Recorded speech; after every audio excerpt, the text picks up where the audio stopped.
Build creative confidence. Beat the inspiration addiction. Join the Writer's Gym.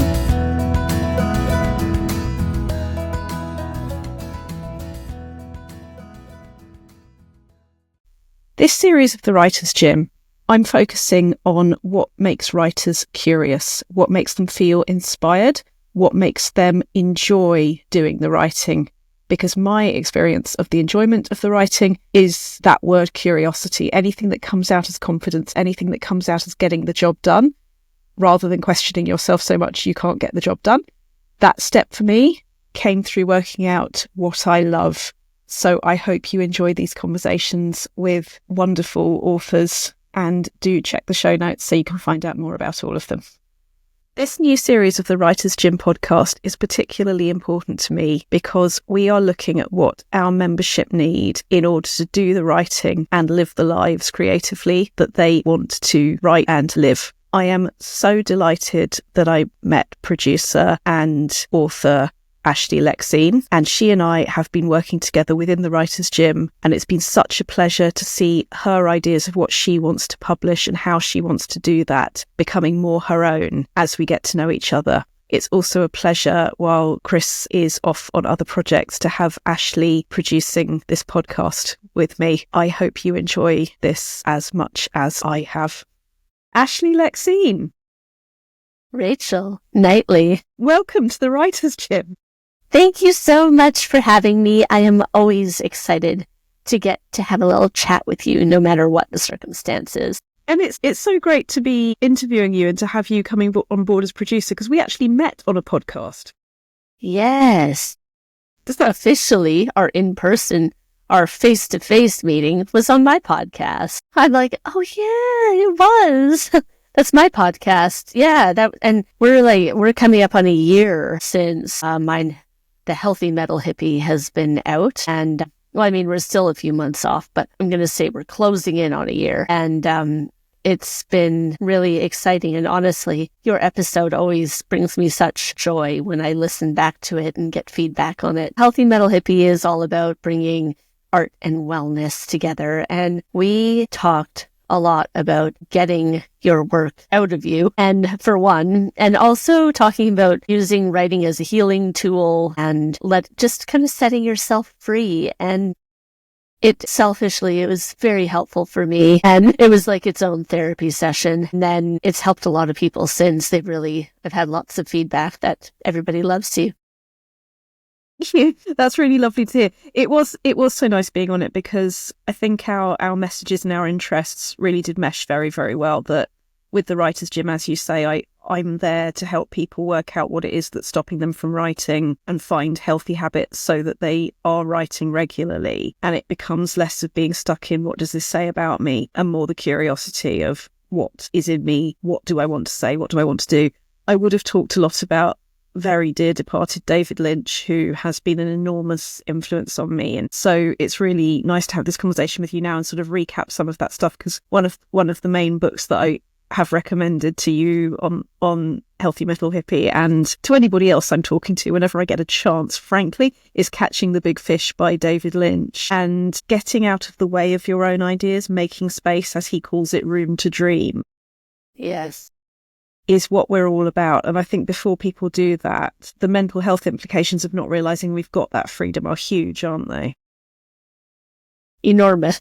And then sometimes I think you don't even realise it until you're you're stuck in the thick of it. And then you're like, shit, how do I get out of this? Yeah, by the time it's got past, maybe I should say something about this, or maybe I should reach out to somebody. The bit where it's fun takes further to get back to it. We get back there. We absolutely do get back there. Yes. But it is absolutely there. So you then became a member of the Writer's Gym.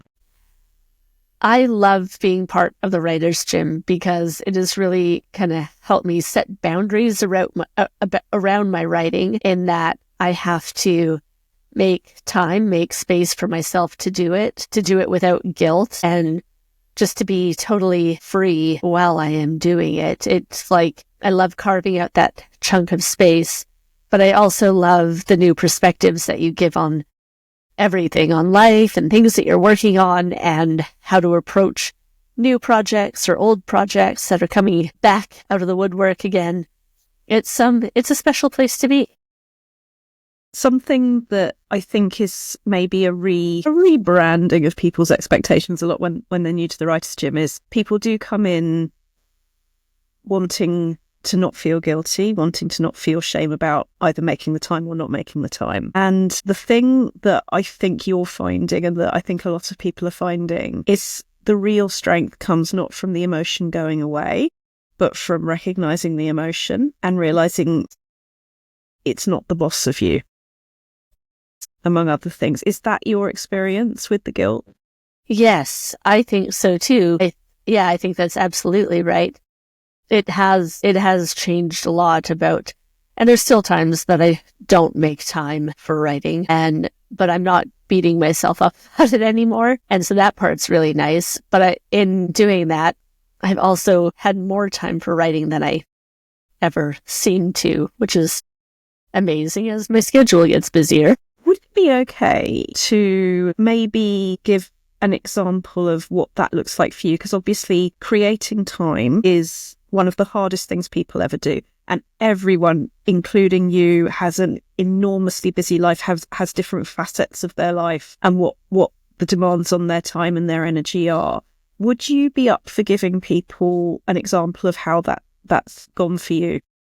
So, yeah, one thing for me is about how, and it's interesting too, because I've been talking about this a lot lately on my podcast, on other socials, but that realization that we are more in control than we feel that we are sometimes, that is a big one for me. It also, the other thing I keep talking about, it's seemingly everywhere, truly, the past few weeks is, you don't miss your doctor's appointments. You don't miss, your appointments to go see your personal trainer at the gym or whatever, your job interviews, whatever the appointment may be. You don't miss that. And so when you make an appointment for yourself to sit down and write, it is there. Yeah. So, for example, where in your life there's work, there's family, there's a dog. Yes. There's a podcast, there's another job in music. And that's just without me even having to think about it. But in terms of sort of the specifics around stuff in life and making that time for creativity, could you maybe give us an example of what's worked for you? Because some people are early morning people before everyone else gets up. Some people do it in different ways. Oh my gosh, yes. That's, I think the first step actually is finding out your own personal schedule and what works for you. Okay, so because we did that, we talked about the ideal timetable and that's the first stage is always what would ideal look like, because we condition ourselves to be so sure we can't get it that we often don't tell ourselves what it would even look like. And then we start going, what time do we carve? Where is the time? So what would it be for you? So because most of my days are fairly flexible, right? I do. So there's a couple things. I have so many thoughts on this. I'm like, I'm excited. Okay.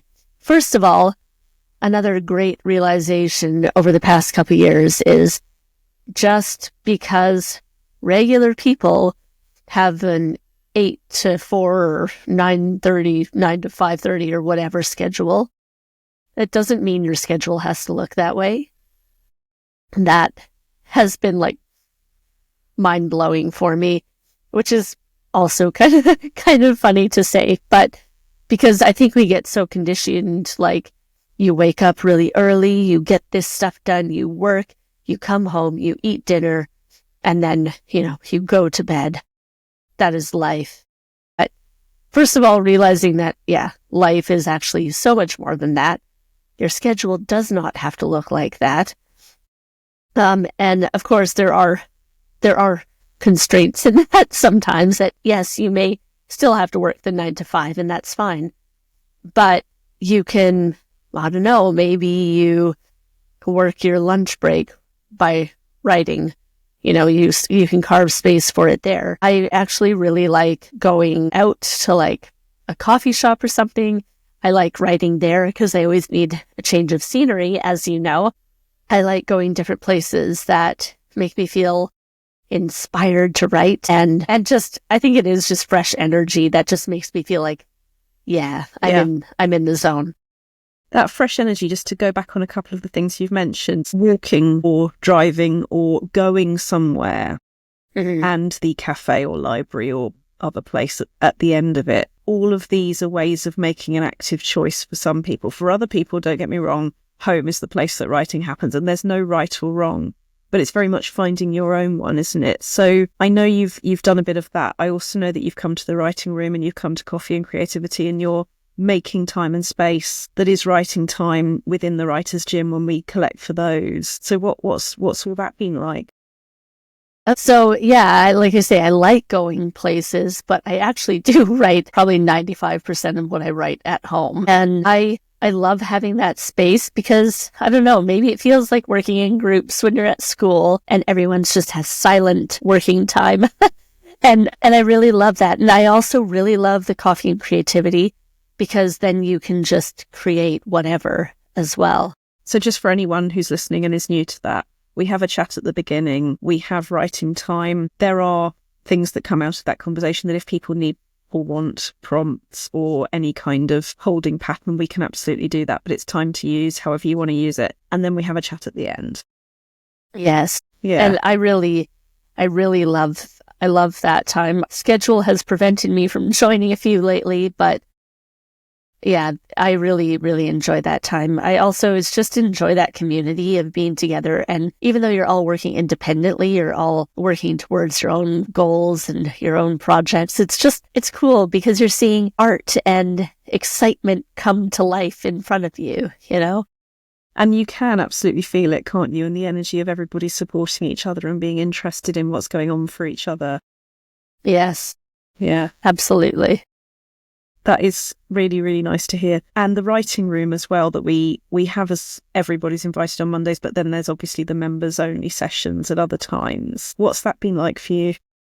I actually, those are some of my most productive times because, again, like I say, you make the appointment, you're like, that is my set time to do it. And I might work on different things. I have a weekly newsletter, for example, and sometimes I use that writer's room just to write a month of newsletters. Sometimes I use it to work on my book. Sometimes I use it for other projects that I have going on. But it's always writing, and it's always something that is important to me. And as your Writers Gym membership gets normalised in your head, have you found that the writing room being a thing in the world of fact, that on Mondays we do this and on Thursdays we do that and on Wednesdays we have coffee and creativity, have you found that sort of stabilising in your mind, becoming real? Yes, absolutely. And I actually kind of chart out every week which ones I can make, which ones I can't, and I try and get in for everything. But if I get in for one a week, I'm really happy. And when you think that a year ago that wouldn't have been happening at all, it's not a case of have to do everything, is it? You know, it's find the bits that work for you. It's get to do. Yeah. And I love that mindset switch too. I mean, it's something that I've talked about with other coaches for a really long time, but just switching your mindset from I have to do this is to I get to. You take in gratitude just that you get to experience all of the things that you do. And also ownership, I think, because, you know, gratitude is such a great tool when you're using it to do more of what you know you can put into the universe. But it's a case of taking away the idea that this is a luxury item. This is something I do for my mental health. This is actually something I do for my physical health as well. Having that routine, everything finds its place in the week. It becomes stronger. Yes. Oh, I absolutely agree. I was also really happy that I challenged you on where we see our work in the world, because this was actually quite a big thing to say in a way, I think, is that while self-publishing can be absolutely the right thing for certain people and certain books and in certain situations, it not being binary, it not being I either do this or I do that, and the opportunity for a story to go out to other people and be critiqued and then have agents say, here is what would make it be for me or not, and finding the people that can be part of your journey. It was very nice hearing you say to me, I can't remember the exact words right now, but it was along the lines of, I hadn't seen it or I hadn't seen myself like that, and that could be part of its journey if I choose it to. Yeah, no, absolutely. Because I've kind of been thinking about where I want to go. And also, it's a bit of a confidence boost too, right? Where you sit there going, yeah, actually, a publisher would want this book, versus like, nobody would pick it up. And in a way, we're doing a good thing for self-publishing by critiquing ourselves more like that, because if self-publishing becomes what we do when we're not fully convinced that the audience or the publisher is going to want it, that's not the kind of relationship that, if self-publishing with the other person, that they'd want to be in. It needs to not be default. It needs, wherever it goes, wherever our work goes, we want to choose lovingly. We want to choose affirmatively. Yes, absolutely. And I think that is also a big part of this book too. So it's very important. Yeah. Well, I won't ask you too much because I know you're keeping that to yourself for now, but I'm excited that we will hear about what you're writing about when you are ready. Well, I'm happy to tell you. Brilliant. Go for it. It's been a hard book to write. Now, a lot of this is going through personal experiences, and I don't think I'm going to go deep enough to say trigger warning, but let's say trigger warning just around suicide, around domestic violence, and all these, real fun things that people do experience in their lives, and coming through it on the other side. But it's not really a life story. It's more so like, I have been there. I understand how you feel, and this is my roadmap to find your way through the other side. Fantastic.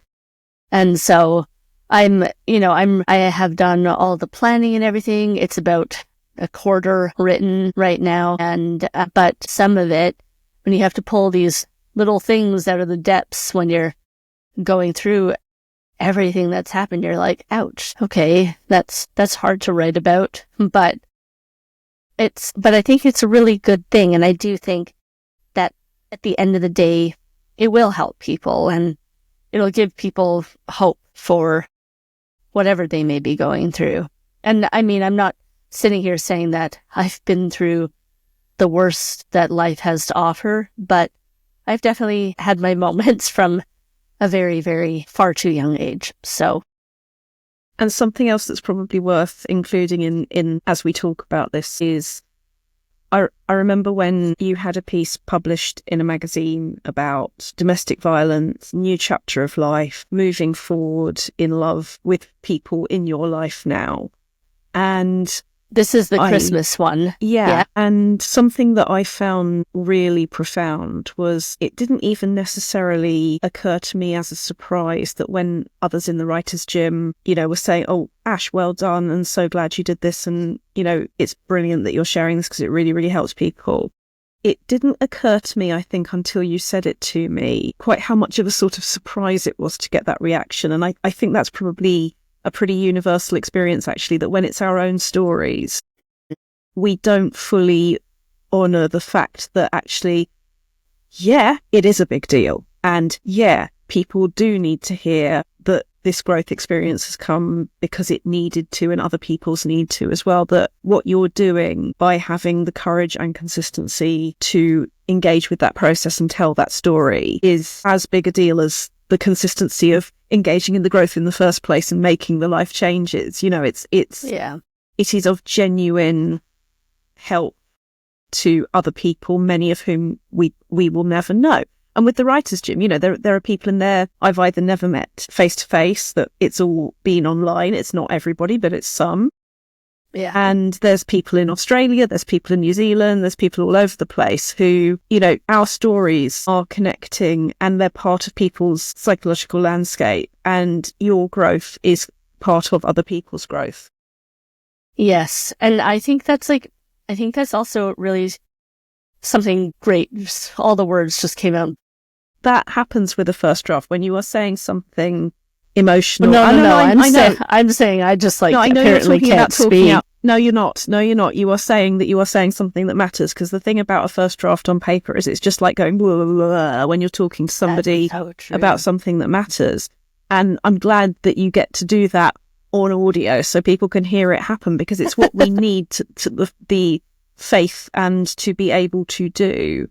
And doing that in front of me is pretty much what I am here to do. It's what I am here to facilitate.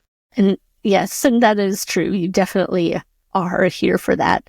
I think this is probably why, in general, I am very attracted to biographies, mostly autobiographies. I just want to hear people's stories, because that's exactly it. Connects us like nothing else can, because we're human at the end of the day, and we are hardwired for connection and supporting each other and communities and loving each other. And it's, and so if I even could help one person by writing this book, it would be worth it. And I also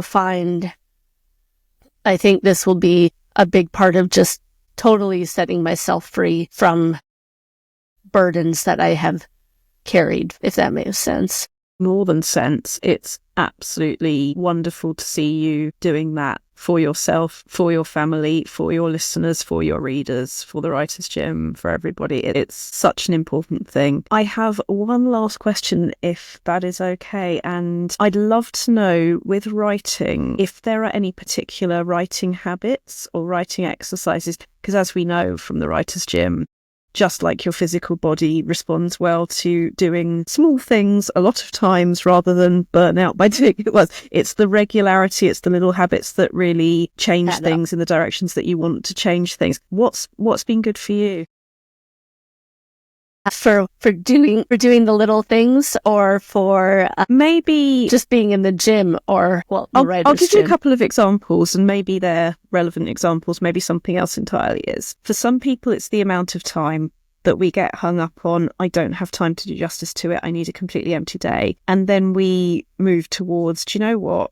If I go to the loo at work for 5 minutes, no one's going to be like, where were you? I'm going to go to the loo, in theory. I'm going to take out my notebook, sit on the floor, and it's 5 minutes. And you do that the way other people do smoking breaks. So that might be one for time. For actual writing exercises, it might be a point of view thing. Sometimes I suggest to people, you're hanging back a little bit, you're doing the telling, but you're not showing us what it's like to be this human. I dare you to jump into their head for 5 minutes or 10 minutes. And there are lots of prompts that I give to get people doing that. So that's one for point of view. That was one for using time. It depends what's going on for the person. But is there anything in particular either actually that you've enjoyed? Or if you prefer, if you want to ask me for something, if there's an exercise or if there's an issue you'd like an exercise for?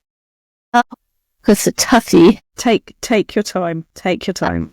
I mean, I guess for me, the things I like that's had a big impact is setting the time and actually being able to get a lot of things done. And also, maybe not in the toilet, but making sure now that I always have a notebook with me to write down my little ideas for more, I don't know. I don't even want to call it creative writing, but like songwriting, and it's all creative writing at the end of the day. It's all creative writing. But I really shocked someone the other day by saying, yes, non-fiction does involve creativity in the sense that you can only you have the voice that you have, and only you can facilitate it and bring it out. And people have this strange idea that creativity only means making things up, and it's so much broader and deeper.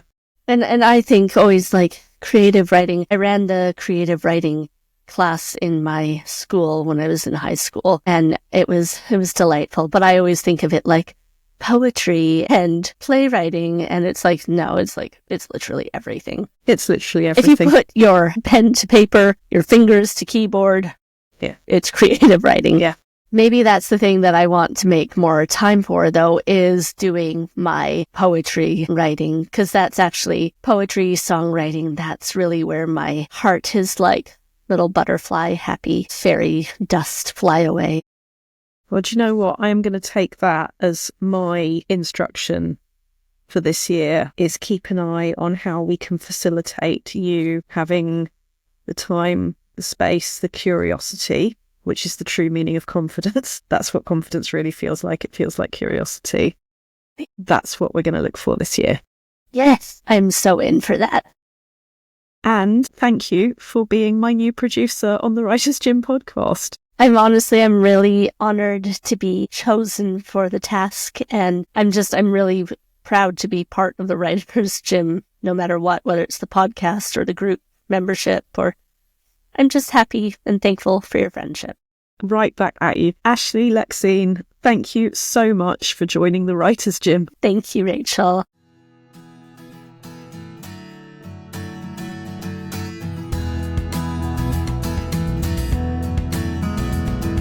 You've visited the Writer's Gym with author and coach Dr. Rachel Knightley. Production and sound design are by Ashley Lexine, and theme music is by Chris Gregory. To join a Writer's Gym workout online or in London, as a guest or as a member, visit writersgym.com or email thewritersgym@rachelknightley.com.